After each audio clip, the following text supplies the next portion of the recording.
আগেকার দিনে সমস্ত রকম আনাজপত্র সংরক্ষণ করে রাখার একটা প্রচলন ছিল। তো আমার আজকের রেসিপিটা সেইরকমই এক সংরক্ষণ করা আনাজ দিয়ে আমি করে আপনাদের দেখাবো। তো আজকে আমি আপনাদের করে দেখাবো শুকনো বাঁধাকপি মাছের মুড়ো দিয়ে। আমি গ্যারান্টি দিয়ে বলতে পারি আপনারা যদি এভাবে কোনদিন শুকনো বাঁধাকপি মাছের মুড়ো দিয়ে করে খান, তো আপনারা টাটকা বাঁধাকপি খাওয়া ভুলেই যাবেন। খুব টেস্টি খেতে হয়। তো ১ম এ আমি শুকনো বাঁধাকপিগুলোকে গরম জলে ২ থেকে ৩ ঘন্টা ভিজিয়ে রেখেছিলাম। এদিকে কড়াতে আমি তেল দিয়ে দিয়েছি।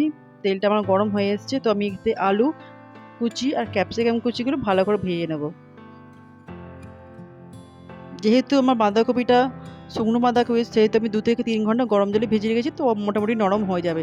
ততক্ষণ আমি এদিকে আলুটা আর ক্যাপসিকামটা ভেজে নিচ্ছি। তো আলু ক্যাপসিকাম আমার ভাজা হয়ে গেছে। তো এবার কড়াটা আমি ভালো করে ধুয়ে কড়াতে তেল দিয়ে তেজপাতা, শুকনো লঙ্কা ফোড়ন দিয়েছি। তো দেখতে পাচ্ছেন ফোড়নটা মোটামুটি ভাজা হয়ে গেছে। এবার আমি ২ টো বড় সাইজের পেঁয়াজ দিয়েছি। তো পেঁয়াজটাকে ভালোভাবে ভেজে নেব।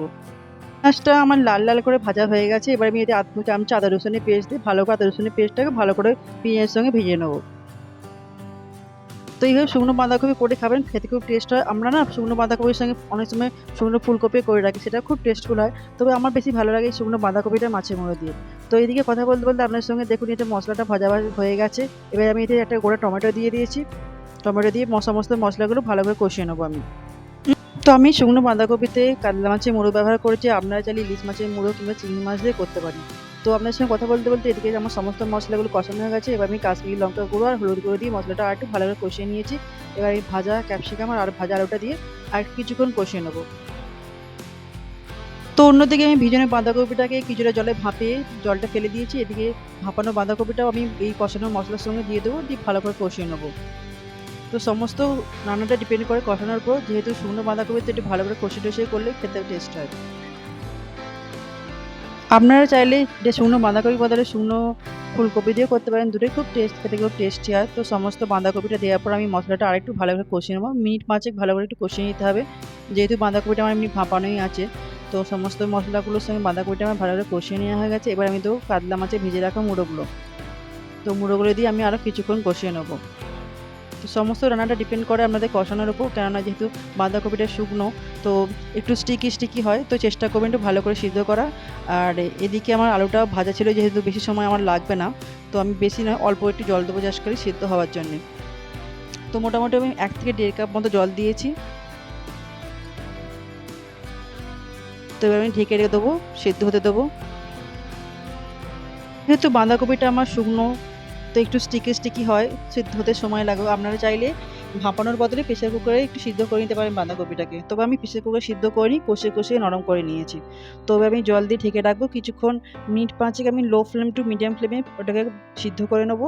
তো মাঝে মাঝে আমি ঢাকাটা খুলে একটু নেড়ে দিয়েছি যাতে নিচে জড়িয়ে না যায়। তো দেখতে পাচ্ছেন আলুগুলো আমার মোটামুটি সিদ্ধ হয়ে এসছে আর কপিটাও মোটামুটি সিদ্ধ হয়ে এসছে।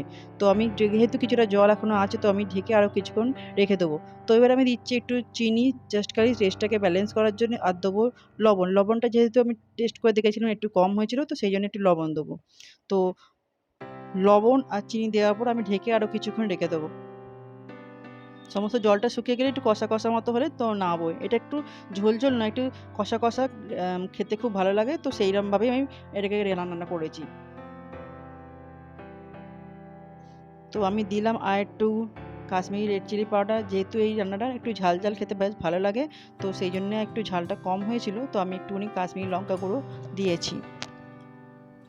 আবারও সমস্ত মশলাগুলোকে ভালো করে মিক্স করে নিচ্ছি।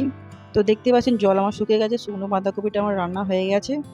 তো খেতে খুব টেস্টি হয়। তো আপনারা রান্না করে অবশ্যই ট্রাই করে দেখবেন। যদি ভালো হয় আমাকে কমেন্ট করে অবশ্যই জানাবেন।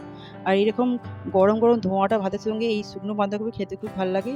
আর দেখবেন বর্ষাকালে যখন হালকা বাইরে বৃষ্টি হবে, তখন এই শুকনো বাঁধাকপি বা শুকনো ফুলকপি করে খেতে খুব ভালো লাগে। তো আপনারা ঘরে করে খাবেন আর অবশ্যই আমাকে কমেন্ট করে জানাবেন। আর আমার চ্যানেলটা যদি ভালো লাগে তো আমার চ্যানেলটাকে লাইক সাবস্ক্রাইব অবশ্যই করবেন।